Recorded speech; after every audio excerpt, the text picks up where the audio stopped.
Saudi আরবে কর্মরত অবস্থায় প্রাণ হারাচ্ছেন বাংলাদেশ, ভারত ও নেপালের বহু শ্রমিক। অথচ এসব মৃত্যুর অনেকটাই ছিল প্রতিরোধযোগ্য, এমনটাই বলছে আন্তর্জাতিক মানবাধিকার সংস্থা হিউম্যান রাইটস ওয়াচ এবং ফেয়ার স্কয়ার। গত 14 মে প্রকাশিত এক যৌথ প্রতিবেদনের সংস্থাগুলো বলছে যে সৌদি নিয়োগকর্তাদের গাফিলতি এবং নিষ্ঠুর আচরণের কারণে এসব মর্মান্তিক মৃত্যুর ঘটনা ঘটছে। বেশিরভাগ মৃত্যুর কারণ হিসেবে যে প্রতিবেদনগুলো দেওয়া হয় সেগুলোতে উঠে এসেছে যে বিদ্যুৎস্পৃষ্ট হয়ে মৃত্যু, সড়ক দুর্ঘটনায় মৃত্যু কিংবা উঁচু স্থান থেকে পড়ে গিয়ে মৃত্যু। অথচ এসব মৃত্যুগুলো চাইলেই হয়তো এড়ানো যেত। কর্মীদের জন্য নিরাপদ কর্মপরিবেশ না করার কারণে এসব মৃত্যুর ঘটনা ঘটছে। হিউম্যান রাইটস ওয়াচ ও ফেয়ার স্কয়ার এমন অনেক মৃত্যুর বিস্তারিত তদন্ত করেছে যেখানে তারা এসব মৃত্যুর পেছনে অবহেলা খুঁজে পেয়েছে। তাদের প্রতিবেদনে উঠে এসেছে অনেক ঘটনায় মৃত্যুর প্রকৃত কারণ আড়াল করা হয়, যথাযথ তদন্ত না করে স্বাভাবিক মৃত্যু হিসেবে উল্লেখ করা হয় বা চালিয়ে দেওয়ার চেষ্টা করা হয়। ফলে পরিবারগুলো সৌদি আইনের অধীনে ক্ষতিপূরণ পাওয়ার সুযোগ পায় না, সুযোগ হারায়।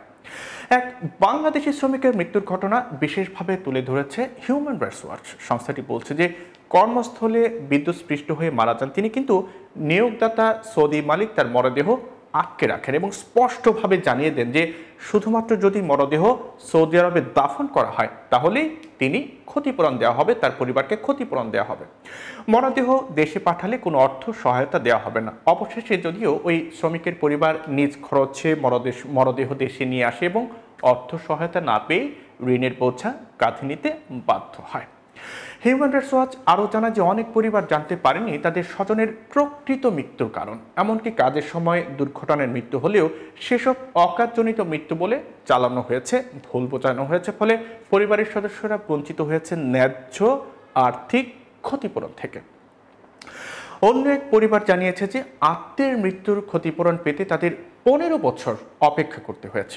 এত দীর্ঘ সময় পর ক্ষতিপূরণ পেলেও তা আর জীবনের সেই কঠিন সময়ে কাজে আসে না, শুধু দুঃখই বাড়ায়।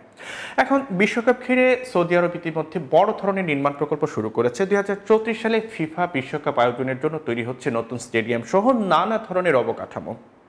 এ অবস্থায় মানবাধিকার সংস্থাগুলো আশঙ্কা করছে যে এসব প্রকল্পে আরও অনেক প্রবাসী শ্রমিক প্রাণ হারাতে পারেন যদি নিরাপত্তা নিশ্চিত না করা হয়। সৌদি ভিশন 2030 বাস্তবায়নের চাপেও শ্রমিকদের অধিকার খর্ব করা হচ্ছে বলে অভিযোগ উঠেছে। ন্যায্য পারিশ্রমিক, নিরাপদ কর্মপরিবেশ ও শ্রমিকদের সামাজিক সুরক্ষা নিশ্চিত করতে সৌদি কর্তৃপক্ষ কোনো কার্যকর ব্যবস্থা নেয়নি বলে অভিযোগ করেছে আন্তর্জাতিক মানবাধিকার সংস্থা দুটি।